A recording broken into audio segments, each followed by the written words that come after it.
ദേവാമൃതത്തിൽ ഇനി ജ്യോതിഷ പങ്ക്തി.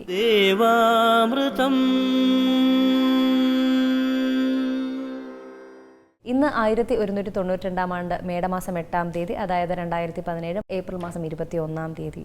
ഇന്ന് വെള്ളിയാഴ്ചയാണ്. നക്ഷത്രം 50 നാഴിക അവിട്ടവും ബാക്കി ചതയവുമാണ്. അപ്പോൾ അതുപോലെ ജ്യോതിഷ പങ്ക്തിയിൽ നമ്മളോടൊപ്പം ഉള്ളത് സർ ഡോക്ടർ കുടമാളൂർ ശർമാജിയാണ്. നമ്മുടെ സംശയ ദൂരീകരണങ്ങളും അതുപോലെ തന്നെ ജ്യോതിഷ ശാസ്ത്രത്തെ തന്നെ ഒരുപാട് കാര്യങ്ങൾ നമുക്ക് അറിവുകൾ പകർന്നു തരികയും അതുപോലെ തന്നെ ഒരുപാട് പേരുടെ ജീവിതത്തിൽ പ്രശ്നപരിഹാരങ്ങൾ നിർദ്ദേശിച്ചുകൊണ്ട് വെളിച്ചം വീശുകയും ചെയ്ത നമ്മുടെ പ്രിയങ്കരനായ ഗുരുനാഥൻ സർ ഡോക്ടർ കുടമാളൂർ ശർമാജിയാണ് നമ്മളോടൊപ്പം ഉള്ളത്. വളരെ സ്നേഹാദരങ്ങളോടെ, ഏറെ ആദരവോടെ നമുക്ക് ഇന്നത്തെ അധ്യായത്തിലേക്ക് അദ്ദേഹത്തെ സ്വാഗതം ചെയ്യാം. നമസ്കാരം ശർമാജി. നമസ്കാരം. ഇന്നത്തെ കത്തിലേക്ക് പോകാം. ബഹുമാനപ്പെട്ട ശർമാജി, എൻ്റെ മകളുടെ വിവാഹം, ജോലി ഇവയെ അറിയുവാൻ വേണ്ടി 1 വർഷം മുൻപ് കത്തെഴുതിയിരുന്നു. 2016 ഓഗസ്റ്റിനും 2017 ഓഗസ്റ്റിനും മധ്യേ വിവാഹം നടക്കുമെന്നും അതിനുള്ള പ്രതിവിധികളും പറഞ്ഞു. അവയെല്ലാം ചെയ്തു. ഇനിയും 5 മാസമേ ഉള്ളല്ലോ, അതിനകം നടക്കുമോ? അവൾക്ക് 27 വയസ്സാകുന്നു. വിവാഹം എന്നത്തേക്ക് നടക്കും? അവളുടെ വിദ്യാഭ്യാസം അനുസരിച്ചുള്ള നല്ല ബന്ധം നടക്കുമോ? ദയവ് ചെയ്ത് മറുപടി തരണമെന്ന് അപേക്ഷിക്കുന്നു. വിശ്വസ്തയോടെ ഗോപാലകൃഷ്ണൻ, ആലപ്പുഴ.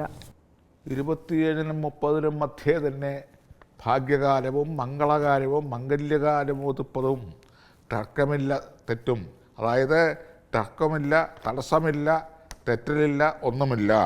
27, 28, 29, 30 ഈ കാലഘട്ടങ്ങൾ ശോഭിക്കാം. ദേഹധനാദികൾ 27, 28, 29, 30 ഈ കാലഘട്ടങ്ങൾ ശോഭിക്കും. മംഗളകർമ്മങ്ങൾ, മംഗല്യകർമ്മങ്ങൾ, ഔദ്യോഗിക കാര്യങ്ങൾ, അതുപോലെ തന്നെ ശോഭന കാര്യങ്ങൾ, പുരോഗമന കാര്യങ്ങൾ, ഭാഗ്യകരമായ വർഷങ്ങൾ എന്നിവ കണിശമായിട്ടും ഈ പറഞ്ഞ കാലയളവിൽ തന്നെ നടക്കും. അതിനകത്ത് സംശയിക്കേണ്ട കാര്യമില്ല. ഇനിയും 5 മാസമേ ഉള്ളല്ലോ എന്നല്ല, 5 മാസമല്ല, 27, 28, 29, 30 കാലഘട്ടം എന്ന് പറഞ്ഞാൽ 5 മാസമല്ല. ഇത് 5 മാസം കൊണ്ട് തുടങ്ങുന്നു കാലഘട്ടങ്ങൾ. കണിശമായിട്ടും വിവാഹാദി മംഗളകർമ്മസിദ്ധി നടക്കും. അതിന് എന്തെല്ലാം തടസ്സമുണ്ടെങ്കിലും ഈ പറഞ്ഞ കാലങ്ങളിൽ നടന്നിരിക്കും. നമ്മൾ ഒന്നിൻ്റെ കൂടെ തള്ളെന്ന് പറഞ്ഞ പോലെ ഒന്ന് ഉത്സാഹിച്ചാൽ മാത്രം മതി. വിദ്യാഭ്യാസം അനുസരിച്ചുള്ള ബന്ധം തന്നെ നടക്കാനാണ് സാധ്യത.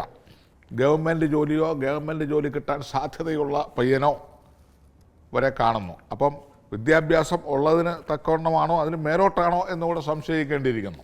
അപ്പോൾ അത്തരം നല്ല ബന്ധങ്ങൾ വന്നു ചേരാനുള്ള യോഗവും ലഗ്നബലവും വിവാഹ ദാമ്പത്യകാരകൻ ശുക്രൻ്റെ നിപ്പും അതിൻ്റെ നവാംശക സിദ്ധിയും വെച്ച് നോക്കുമ്പോൾ ഈ പറഞ്ഞ കാലയളവിൽ തന്നെ പുതിയ ഉദ്യോഗം കിട്ടുകയോ ഉള്ളവയിൽ പ്രൊമോഷൻ കിട്ടുകയോ വിവാഹാദി മംഗളകർമ്മസിദ്ധി പുതു കുടുംബത്തിൽ നിന്ന് ചേരാനുള്ള അവസ്ഥ, ഇതെല്ലാം ഈ തന്ന സമയവും ഈ ഗ്രഹനിലയും കൃത്യമെങ്കിൽ ഈ ബാക്കി പറഞ്ഞ കാര്യവും അതുപോലെ തന്നെ സംഭവ്യമായിരിക്കും.